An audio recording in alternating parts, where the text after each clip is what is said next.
Hi guys, so I just got my new Fatshark Dominator SE here. So I got them from Hobbyking for £260 I think. So here are some of the specs on the back. I don't know how well you can read them, but I'll put them in the description below. So let me just get rid of all the packaging.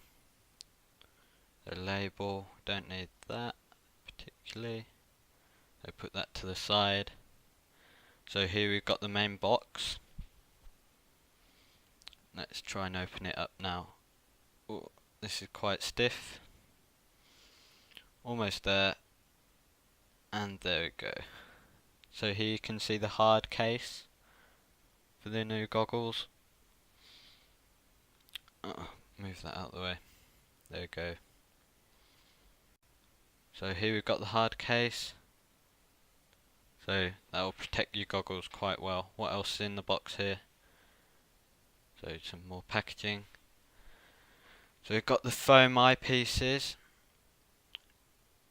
So quality control sticker.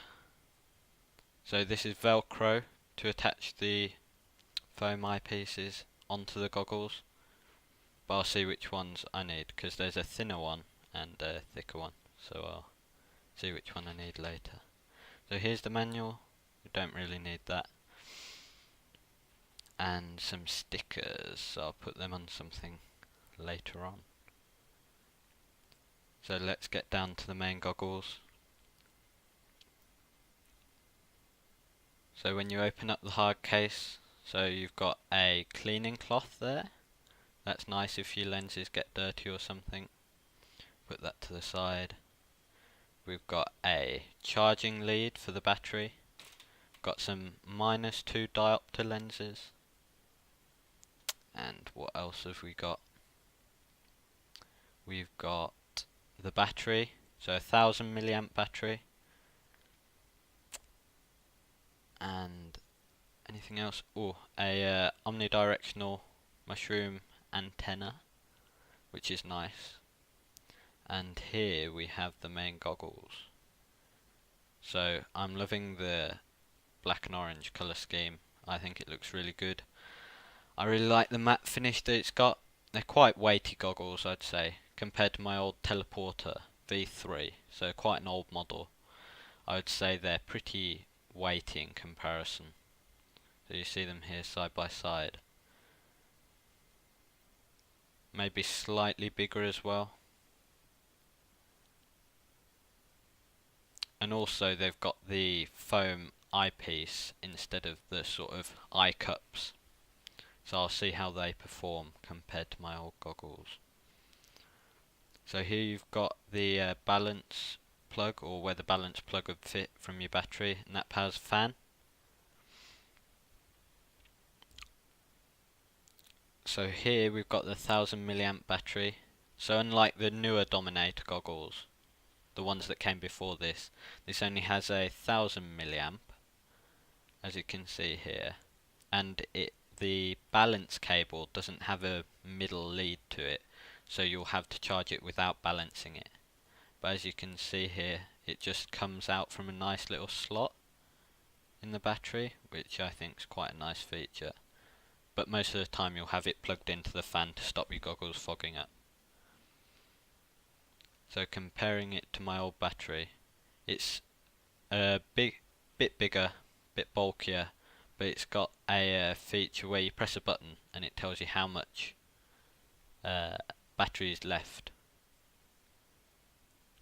But here you can see that it actually doesn't have the middle lead, so you won't be able to balance charge it. You'll have to just charge it as a 2-cell battery. And here you can see the light. So it's 3/4 charged at the moment. But here you see them side by side. So I'll put them off to the side now. They don't need the packaging.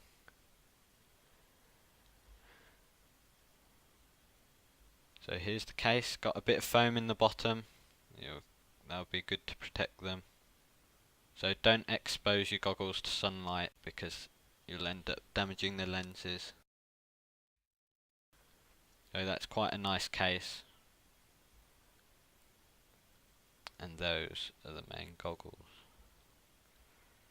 So here you can see the diopter lenses, and they just slide into the goggles and help if your eyes can't focus on the screen. So I'll see if I need these in a bit, because I haven't tried on the goggles yet. So they just slot in like that, but obviously they're in the packaging at the moment. But they go in there like that and adjust the focus.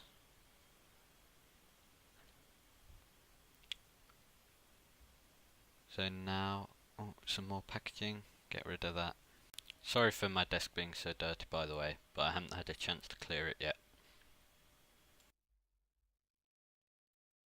So here you can see the foam eyepieces. If they stop sticking together. No, there you go. So as you can see here, one's slightly thinner than the other one. The one on the left is slightly thinner.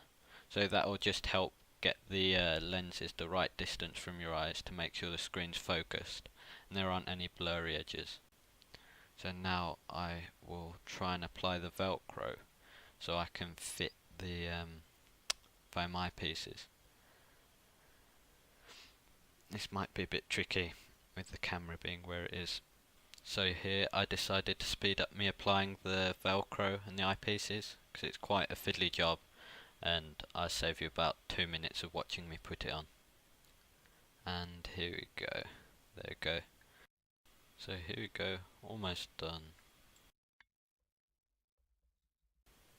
So just finishing off the foam. Make sure it's nice and snug and in the right place.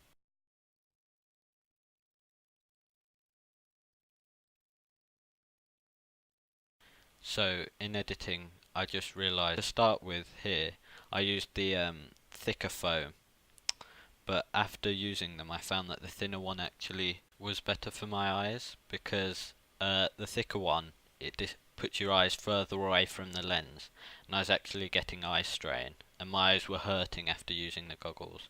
So I ended up switching from the thicker to the thinner pad, and that sort of resolved that issue, and now my eyes are fine when I'm looking through the goggles. So I'm just in editing now, and here you can see me about to try on the goggles. And after a few times of wearing the goggles and a few flights, I'd say they're probably not quite as comfortable as my teleporter goggles, but I don't know. I think that's probably just more to do with sort of the way your head's shaped. Not that I've got a weird head or anything like that, but I just don't think they quite fit me. But for me, I'd probably say the eye cups are slightly more comfortable that came on my old teleporter goggles. So here you can see the head tracker bay that comes with the goggles, and it comes with the head tracker already in it, just behind this little hatch here. And that's quite a nice feature, I think, if you ever wanted to use them with a plane or something that had the ability to use the head tracker. As many goggles don't come with a head tracker module, and you've got to buy it separately.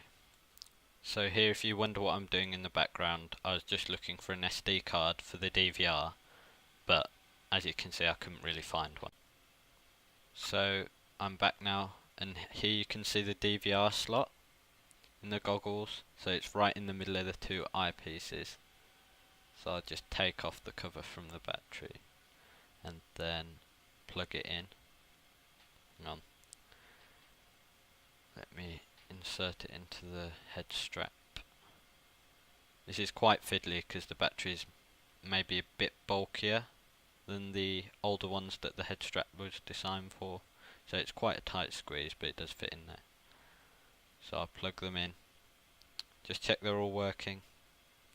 So the picture's fine. I've just got a snowstorm at the moment because I haven't got anything plugged in like my quad or anything. So here you can see the IPD adjustments. So this moves the lenses side to side, so you can adjust it for how far apart your eyes are. So here you can see me try and install the diopter lenses, and after using the goggles for a while I realised that I did need them, as without them the edges of this LCD would be quite blurry, so I ended up using them. but I did Dremel the edges off, as when resting them on my forehead I found that the little tag that labels them -2 would stick into my forehead, so I ended up just cutting that off. But now they don't really hurt when they're resting on my forehead. Here you can see the screen a little bit, but I think the DVR's a great function on them, and after using them for a while I think the FOV is really nice, and it's a much bigger improvement from my Teleporter V3 that I was using before, and it makes the world of difference. 50 degrees from 30 degrees is just massive, and I can't really tell the reduced resolution either from the Dominator HD V2. So overall I'm really happy with the goggles so far, I'd say, and I'd recommend them for anyone who's looking for sort of mid-priced and mid-range FPV goggles. So thank you for watching. Hope you found this helpful, and now I'll leave you with some footage from the DVR from the goggles. So peace.